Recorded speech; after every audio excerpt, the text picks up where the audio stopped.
The Italian Wine Podcast is introducing a new donation drive this month. It's called Why Am I a Fan? We are encouraging anyone who tunes in on a regular basis to send us your 10-second video on why you are a fan of our podcast network or a specific show. We will then share your thoughts with the world with the goal of garnering support for our donation drive. Italian Wine Podcast is a publicly funded, sponsor-driven enterprise that needs you in order to continue to receive awesome free wine edutainment 7 days a week. We are asking our listeners to donate to the Italian Wine Podcast by clicking either the GoFundMe link or the Patreon link found on ItalianWinePodcast.com. Remember, if you sign up as a monthly donor on our Patreon, we will send you a free IWP t-shirt and a copy of the Wine Democracy book, the newest Mama Jumbo Shrimp publication.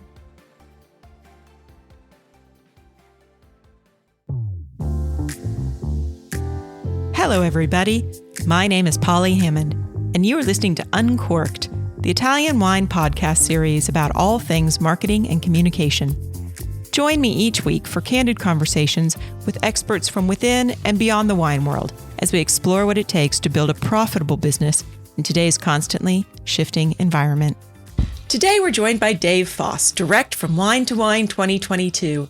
Dave has spent nearly 30 years working in hospo. He's a partner at the beloved LaLou wine bar in Brooklyn and partner at F&B consulting firm Invictus Hospitality. In this episode, we talk about what plays in Peoria, East Coast versus West Coast versus Middle America, and if natural wine is simply experiencing healthy growing pains. Let's get into it. All right. That sounds fun. Dave Foss, I'm super excited to have you here because we're going to have a little East Coast, West Coast wine rap battle going here. Oh, I'm from Los Angeles. You are from New York. yes. Maybe we might meet in the middle. Maybe we meet in the middle. Well, there's something else you need to know. Oh. I lived in Los Angeles for 14 I years. know I was going to bring that up. Okay. We're just going to go there right now. So you have got 20 plus years that we've got maybe an hour to condense that down to. Yeah. And we have to be interesting and entertaining, at all the same time. Oh, I'm the worst person for that. I'm God, so boring. they just can't see how fabulous we look here at Wine to Wine. So before we get into the years in LA, quick kick down for everyone's listening. You have flown all the way from New York to Verona to talk to us at Wine to Wine. What about?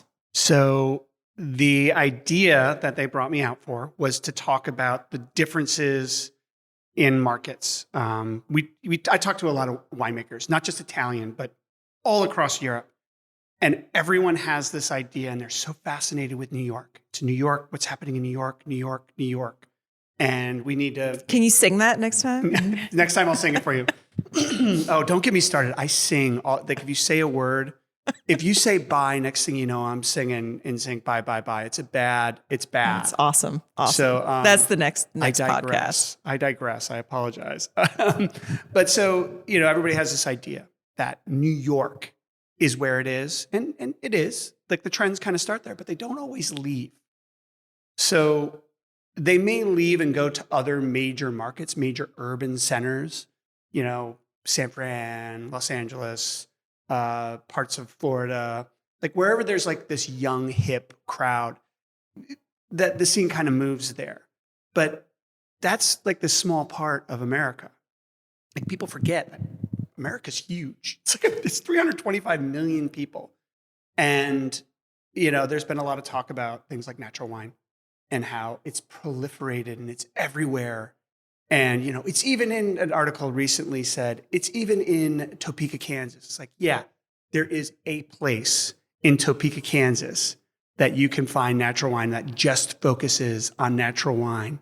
But I dare anybody to find another 10 places in the state that focus just on natural wine.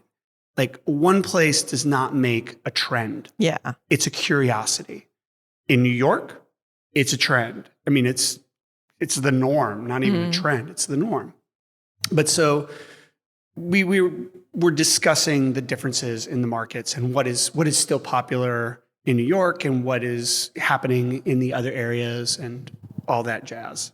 Does that make sense? Yeah, it makes sense. And actually, so as a marketer, this is something I'm super fascinated to discuss because we have, there's always this generic, everybody has the same info. Top 5 markets in America. Yeah. What are they doing in the urban metro areas? I get the clients who are working with US as one of their export markets. And it's always, I want to be in New York. It's always, I want to be in New York. I want to be in San Francisco. I want to be in Los Angeles.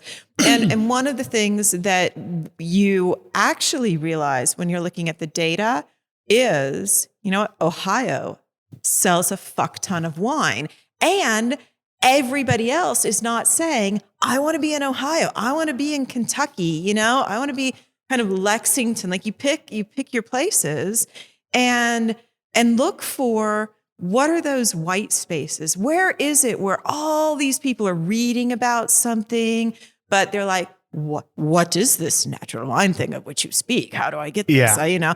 And so I think that one of the questions I'm curious about is, how do the trends move, if they do, in fact? And is it based on a reality of sourcing it, or is it based on the media stories about Topeka, Kansas has, one natural wine bar, and people are like, yes, we all need more natural wine. We're kind of picking on natural wine, but it's not just natural wine. It's really any wine trend. And any wine trend. We pick on natural wine, and just to be fully transparent, I mean, I pretty much exclusively buy natural wine at LaLou. We only buy natural wine. We look for a cleaner style. I prefer to use the term minimal intervention. Right. I have a friend who used the term lo-fi that I always thought. I like that. I was like, that works well. Gives you a bit of wiggle room, yes. Not boxing you in quite so much. Yeah. So, and even when I go out, I try to source things that are at the very least organic. Doesn't always happen when we go to these middle markets. We try that, but I don't know that the trends always move. There might be a place that picks up on it and does it based off of what the media is saying, but the majority of people in Middle America still don't know what orange wine is. The majority of people in Middle America still think that, Prosecco is a type of champagne. I mean, like we talked about this yesterday, was, the trends don't always translate at all to some of these places. And part of it is that the distribution networks don't get out there, or they don't even try to get out there because they don't believe it will work. I did a job in Springfield, Missouri, and I reached out to a distributor, and I was asking about some wines that were, in my opinion, they were very clean, but they're considered like a cool kid natural wine, but they're very clean. If you blind tasted them, I would garner that almost nobody would be able to tell that they were natural, quote unquote. They had a little sulfur. But I reached out to the person who was the distributor there, and he just kind of said, yeah, I have that. Where is this place? I'm like, it's in Springfield. He goes, dude, you don't want to do that. Wow. He actively tried to not sell me this wine. Why? He's like, they're not going to understand it. They're going to send it back. And I'm like, dude, this is a clean, I know this wine. This wine is not a faulty wine. This is a very clean wine. This is a great gateway drug into natural wine. And he was literally, and I wanted to call his importer and be like, dude, this guy's not doing you any justice. I didn't. But that's what you're dealing with in these places, is that there's a fear that they don't understand it. I mean, I guess, so do you remember the old El Paso salsa ads when we were growing up, which was like, where's this made? New York City, get a rope, was how the whole thing. Yeah. Probably I should not reference that anymore. The world has moved on long enough. I've just got myself in trouble.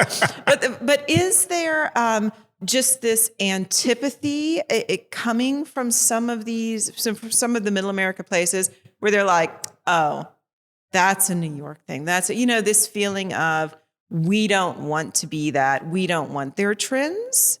Do we know if there's a desire and it just can't get there?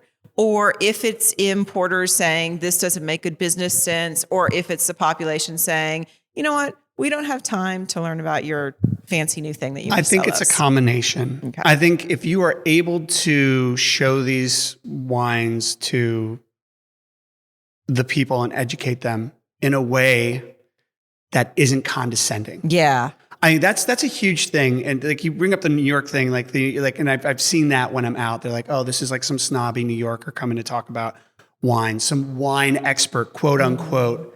And people still have this notion of the wine person of being this snotty, arrogant dude. Well, those do exist. They do. Yeah. On both sides. And it's funny because they actually exist less in natural wine. Well, actually, I disagree. Okay, all right. I think there are two camps. I think there are the blue chip snobs and there are the natty dogmatic snobs. Yeah. And they are the exact same person on different sides of the spectrum. Right. So, the blue chips is like, oh, it's Bordeaux and Burgundy. It's only, if you're not drinking DRC, you're a garbage nobody. Plebeian. And then I'm not saying there are a lot, but there are the same people that on the natural side as well. Mm-hmm. I kind of try to fall into that middle ground because ultimately also you're a businessman, which, to kind of digress from the trends part of it and maybe get to those 14 years that you spent in California, you have your own restaurant, you have your own wine bar, which is very much on the natural wine side of things, but you have a consultancy that is nationwide. You work with brands all across or with regions all across the U.S. We work everywhere. We go and we speak at the Restaurant and Bar Convention in New York, or in Las Vegas, I'm sorry. Every year we go and we speak, and we get a lot of work out of that, and we end up, getting these jobs. Because the people that go to the bar and restaurant convention in Las Vegas are not the people that are opening restaurants in New York, in Miami, in Los Angeles. It's middle America. I can't tell you how many people come up to us. It's like, hey, I've never owned a restaurant. I'm going to open this place up. We need help. And they come to us. And how do you help them? We do everything, whatever they need. You need us to design your place? Great, we'll do that. Oh, you need project management? Yeah, we'll do that. You want us to build a beverage program? We'll do that. We could do top to bottom. We need more menu design, whatever you want. We have a team of people. We've got a wonderful designer who lives in Costa Rica. His name Mark Diaz. He's fucking crazy. He's a madman, but he's gifted. He's a pain in the ass. I mean, he's like, if he's listening, I'm gonna do this. I'm gonna do this. And he gets so fucking like mystical. It's like, just a feel that I'm like, Mark, shut the fuck up. Can we build a wall here with rope? Yes. Can we build a wall here with rope? Just come back to the El Paso story. But yeah, we do everything. But we'll also come in if you're not doing well, and we can help figure out what the issues are. Is it a top line problem? Is it a bottom line problem? If it's a top line problem, it's a lot more difficult to fix, meaning they're not generating enough revenue. Of course. But we do everything, and we get a lot of work, and a lot of it is in Middle America, and everywhere. Like we've literally done Pocatello, Idaho, Havre, Montana, population, 8,000. We've done big hotel jobs. We run the gamut. Able to talk about it. We hear so much about the ongoing issues in hospitality in America. So from sourcing to labor to capital to lending to, all of this. Are you able to give us a little bit of insight on what you're seeing? And in fact, are these trends that move across borders? So maybe New York has the same set of liabilities that they're dealing with right now. That they're different. They're different. They're different Tell across me the why. board. It's really kind of opposite of what you would think. So people are starting to have capital issues now. Mm. Oddly enough, about a year into the pandemic, there was a flood of money. PP. No. New investment. Yes, PPP, ERTC, all these things. Yes, there was that money, but there was a flood of money. I can't tell you how many people reached out, especially in Middle America, and especially these other places, about like once this is done, there's a lot of places, this is fucked up, but there's a lot of places that went out of business, and there are a lot of second gen spaces that are going to be available. So about a year and a half ago, people started flooding money into the sector. Wow. But not everybody had the wherewithal and the understanding to run a restaurant or bar. So a lot of them are having problems now.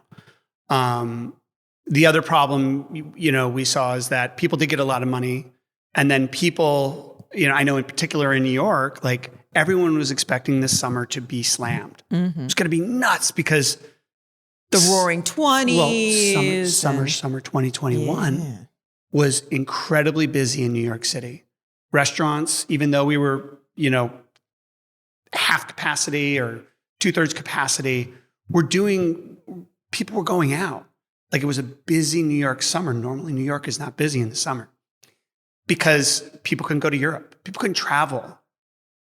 And the people that did have the money went to the Hamptons. So but people were around. And so everybody was like, dude, this summer, 2022 Cha-ching. is going to be killer. And I know a lot of restaurants that, they were like, we're going to expand. We're going to do this. We're going to spend more money here. We're going to, because they had the capital at that time.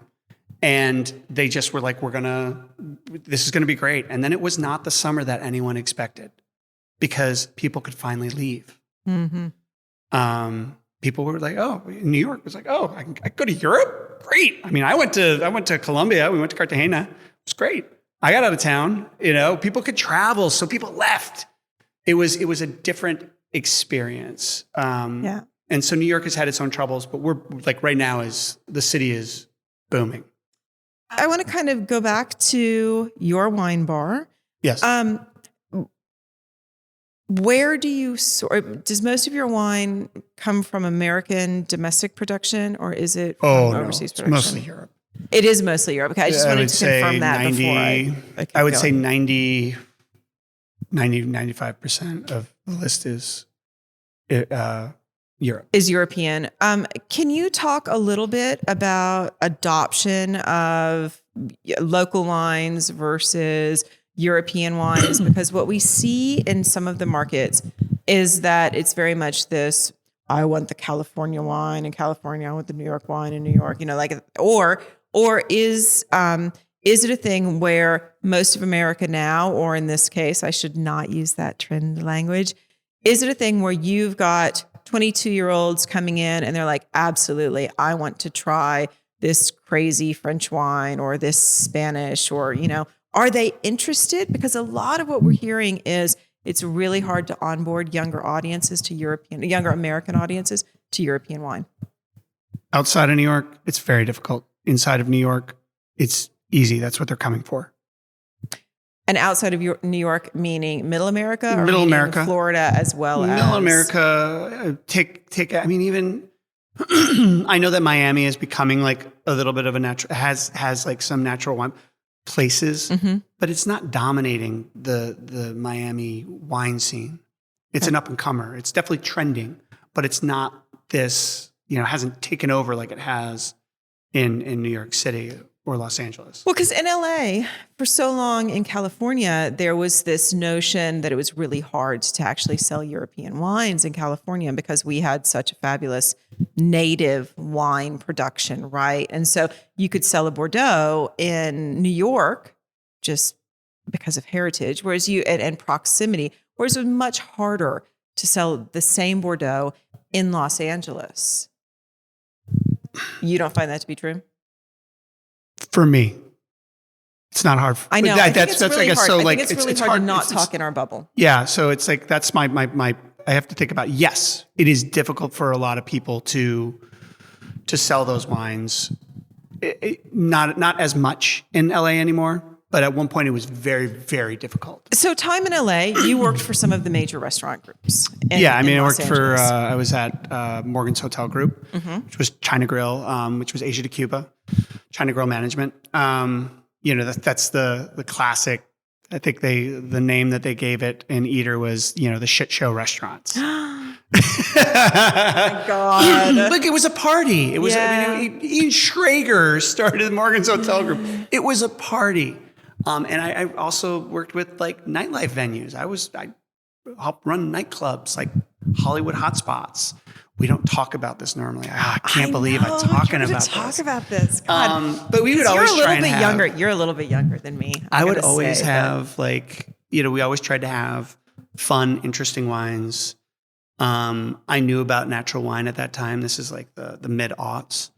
So I did know about natural wine a little bit, but it wasn't on my, I wasn't a natural wine guy. I hadn't really known about it. So I was just carrying cool, fun wines from Austria, France, obviously, back when you used to order cases and cases and cases of Reyes. Dave, it's just taken us 30 minutes to get to the really good part of this discussion. Oh my God. The stuff we used to buy that we used to get so much of. Oh, I wish I could get some of those wines now. No, but here's the thing. I think this is so important, and I just want people to hear it. Okay, so it has actually taken us this long to get to this story. You worked in spaces that were about joy and entertainment and, and actually like fucking loving what we're serving. Like, this is it. So now I think I have a much better understanding of your approach to natural wines and the trends. So if we look at this notion of let's just make this a party, right? Natural wine is so much more of a party than it is. I think, and I don't know for sure, but I think someone very well known in New York is opening a natural wine, basically like a natural wine nightclub or a party bar. I don't know. I heard the rumor, and I'm like, yeah, that makes sense. Are we allowed to talk about opinions around non-natural wine? My personal opinions about non-natural wine? Yeah. Yeah, sure. Why not? Okay. Because one of the things that I've said for years as a marketer with natural wine, and I'll be straight up with you, some natural wines are awesome. Some natural wines not so good. It's exactly the same with every other kind of wine that gets produced. But natural wine has life. It's got good art. It's got good stories. It's got interesting people. Like I actually look at it and I say natural wine has been so awesome for the wine industry, whether you want to consume it or not, because we have this vivacious, characteristics to natural wine, whether it's the pornographic labels or, but which happen or yes, that right there just sums it all up, or the artistry or the positioning of it. And so when I look at natural wine and I hear the derision around it, I feel like it's so dreadfully focused on something that is just one tiny portion of wine, which is the liquid that is in the bottle, that it's not look, we're bringing things that people can talk about and, yes, they can explore it. And yes, maybe every bottle will be different, but for some people, that's actually what they want from wine. It is. Some people want to crapshoot in a glass. That's okay. There's nothing wrong with natural wines like that. There's nothing wrong with that. I always have to remind staff and people that everyone's palate is different. My palate is different from your palate. The things I like right now are going to be different for you. You may not like them. I might like something this week and not like it next week. What I drank in 2002 is a lot different from what I drank in 2010, which is different from what I drank in 2014. At one point I was drinking orange wine, like skin macerated for 6 months, ripped the enamel off your teeth, tannic wines in 2004. That's what I was drinking all the time. I don't drink those as much anymore. Right now, I prefer a lighter style of natural or of orange wine. Right. I prefer that natural style that's like a little more lighter. I like it a little cleaner right now. I still want it natural. I still want the life, but I don't want, there are certain things that have turned on me, like volatile acidity. Like I can smell it from 20 feet away. I'm like, there's some VA there. And it's probably a little bit too much. I'm not personally going to like it. But there's going to be a guest who comes in and is like, oh, I love VA. I love it so much. I love it. And I'm like, okay, you know what? I've got something for you. Like, we can't judge. And also, you also can't judge the guy who comes in and is like, I like Bordeaux. I like, left bank Bordeaux. What do you normally like? Oh, I like Haut-Brion. That's fine. Well, the thing that we've talked about is that what's really, and this is just an opinion, but what's really more important is that people identify as wine drinkers. Because if you identify as a wine drinker, you're going to travel the world identifying as a wine drinker as opposed to a gin drinker or a beer drinker or whatever it is. So you're going to have a more expansive view about wine specifically. Going back to this notion of trends, are there things that you feel like the natural wine industry is now like really learning from, like maybe how we communicate, how we market, who we're marketing to, that it's no longer just it's young people. Now we're doing a better job of talking to, an older audience? I think you are starting to see people try to talk to the older audience. And I think it's important that they start to reach out to that older audience as well. But you're also seeing, you got to remember, this is a new movement. It's a new movement for a lot of people. Like a lot of these winemakers are fairly young, right? So you get these people who maybe they were making wine conventionally, or maybe they just got out of enology school and they started making, natural Sansouf wine. Well, I mean, the first time you did a podcast, how was it? Was it great? It's complete shit. And I did it publicly, and I think that's part of it. I did it publicly. The whole world saw me learn how to do what I do now. And I think that, interestingly, on this topic, this idea that, wine, we don't talk about the things that don't work. As an industry, as producers in industries, we keep all of our failures under wraps, right? Instead of, I think that we certainly have a generation coming up of winemakers who are like, okay, I'm going to try, equivalent of a public build. I'm going to learn this, and I'm going to learn it in front of my drinkers. And we're going to come along this ride together. Because, I mean, I think about, like, I've watched winemakers grow. I have watched them. I remember tasting, should I say the name of the winery? If you have a nice thing to say about them, say it. Well, I mean, like Cornelissen. I know that, Action Bronson blew Cornelissen up. But Cornelissen, those wines, when they first came out, before they even had vintages and they were just, numbers, they were wild wines. They were vibrant, and, every bottle was different. But you've seen his style kind of grow. He's figured out how to make these wines, like, still have the life that they have, but not as wild, every bottle isn't a crapshoot. Like, you're going to get something delicious. And yeah, there might be some variation. There might be some variation, but he's grown as a winemaker. I mean, the first vintage he made, he wasn't doing it. Ariana Occhipinti, her wines are beautiful, and they've always been amazing. But you've seen her grow, and like her wines had this fun playfulness when they were, her early vintages, and now they're like they still have this fun playfulness, but they have this underlying sophistication and length and depth. But isn't this really about not thinking of ourselves as a commodity that's simply replaceable with anything else that sits on the shelf? Like, because in order to have this experience of having your audience grow with you, we have to actually care about them, and they have to care about us. Like, we have to foster good communication and good relations. When you talk about that connection to these winemakers that we have, it's because a lot of times they're out there in the space. They're there. But that doesn't mean tasting rooms. Funnily enough, it doesn't mean any of the traditional spaces. A lot of times in natural wine, sometimes it does. But I know a lot of them, they don't have the big fancy, tasting rooms, cellar doors, experiences. No, they don't. Yeah. I don't like to go to those places personally.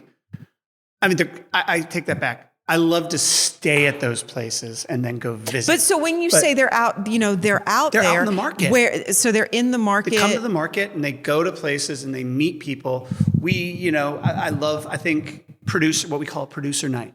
Right now is tap takeovers is what we call them. Tap takeovers. So, I mean, right now in New York, this particular week that I'm here is you had Character Natural Wine Fair on Saturday. Then you had Orange Wine Day or Orange Wine, whatever, another, like, not a conference, but another tasting. This week you have raw wine and you have peripheral and wild world. There's a ton of them, right? But these are the most exciting times to be in New York because those producers are going out every night and they're going to restaurants. And you're here with us. Assuming that it's a trend that we do actually want to grow nationwide, someone has to be willing to take the risk and say, I believe that my community, my local region is ready for this, right? Yeah. I mean, so are you talking about the idea of like, we're going to do a raw wine in Houston? Yeah. So logistically, like you're now talking about, the only issue is I think it would help. The problem now is like, oh, hey guys, we're doing New York, we're doing Montreal, we're going to go, we're actually the way it goes is I think it starts London, Montreal, right, New York, Los Angeles. Now we're going to go to Florida or Miami and we're going to do Houston. Now you've got these winemakers who, let's face it, most of the guys that are making the wines that are at Raw, they're not like rich. Like you talk about going to their place and it's not this beautiful facility. It's their house and they've converted their garage or their old stable into the winery. So like you're then talking about them having to spend even more time and more money away. Right. And do I think it's a self-fulfilling cycle then, right? Because if we know that having them there, having them in the market, this is how we build the interest and the loyalty and the awareness and everything else, but we can't get them into the market. And from a sheer business standpoint, if I'm looking at a business model, well, actually, I do know that a lot of wine sells in Ohio. And the reason that it does is because nobody cares to go and spend time in Ohio. So for me, I'm looking at it and saying, how do we get these people to Ohio? Because someone's buying wine there. I think that's, to be honest, their distributor. Their distributor or their importer needs to say, hey, man, I know you probably don't think Cincinnati's a super sexy place and you'd rather hang out in New York or Los Angeles. But those markets are steady, but we're not seeing an uptick in sales. Let's go to Cincinnati. We're going to hang out you're going to do tastings and we're going to do nights. You're going to come for 3 days or 2 days out of your 7-day trip to the US. Let's go to Cincinnati and hang out. And we're going to do this. Oh, I don't understand. Wow. What do you mean? Trust me, they're going to love it. Yeah. Because no one else is doing it. Yeah. And you're going to be the first to market. Now, the other question I have, though, there was an article fairly recently about, how the wine bars natural wine is proliferating everywhere. And it's not, obviously, but I wish it was. But, one of my takeaways was they kind of railed on some, about how natural wine has become homogenous and it's all the same and and I was like, you got to be kidding me. What a weird take. But it was like, it's the same natural winemakers that are in every wine bar across the US, which is false. But maybe in the small markets, you do see a lot of the same players. But maybe that's because the rest don't even get there. Yeah. It's like, maybe they just don't make it there. Like, this guy's got 2 hectares. Yeah. How much can't even service. He can't even service the relationship. He's got people in New York and I get a whopping 3 bottles of it. Everybody in New York gets 3 bottles. So what are they going to get? Right. If 10 cases come to the US and 8 go to New York and 1 goes to Los Angeles and 1 goes to, somewhere else, San Francisco, it's like, well, where is all this other wine coming from? So, it becomes like about the supply. Wow. It really does, because you have to think about it from that perspective. Yeah. So I know we've bebopped around a lot. My takeaways that I would just love for you to shoot it down if it's completely wrong is we have a whole ecosystem of issues that come back to this Why does something happen in New York and Los Angeles, and it may never happen in Middle America? And it has actually so little to do with the naturalness of the natural wine. It has to do with the systems of the natural wine. It has to do with the production. It has to do with the economy. It has to do with distribution. It has to do with communications. And to me, this sounds just like the growth arc. This is just part of taking something from what used to be only known to the little wine bubble. And we're just at a stage now where we're starting to see some of the growth problems. And actually, that's not a terrible thing. It's not a terrible thing. And, I think you see pockets of it. I made the joke about, the curiosity of the one, the natural wine bar in Topeka, Kansas. But that's a start. It's absolutely a start. And if that one place has it, great. That's a start. It means that it has made it there and someone's taken the risk. It means that maybe somebody in Kansas City is going to do it. It means somebody in Springfield, Missouri is going to do it. We're doing a project in Indianapolis that we're consulting on, and I couldn't really find much there. Maybe someone will do a natural wine bar there, or a natural wine shop, or even have a section, even just a section in their place, in their wine shop that caters to these are natural wines. Yeah, I have one staff member who just completely, that is their jam, and they want to make certain that everybody who walks in the door tries. It's all a step in the right direction, but to say it's taken over America, it's not. but I mean, I want it to. I want there to be more. I want it to be out there. Yeah. I just want something that, like I said, adds a bit of life. Yeah. Dave, I've so enjoyed talking with you. Thanks for letting us go all around in big circles. All the way around. But thanks so much. This has been great. Thank you for the time. And, this has been super fun. We're going to go drink We're going to go drink some wine now. Oh, yeah. And that's a wrap. Thank you for listening. And a great big thank you to Dave for joining me today, direct from Wine to Wine. The Italian Wine Podcast is among the leading wine podcasts in the world, and the only one with daily episodes. Tune in each day and discover all our different shows. Be sure to join us next Sunday for another look at the world of wine marketing.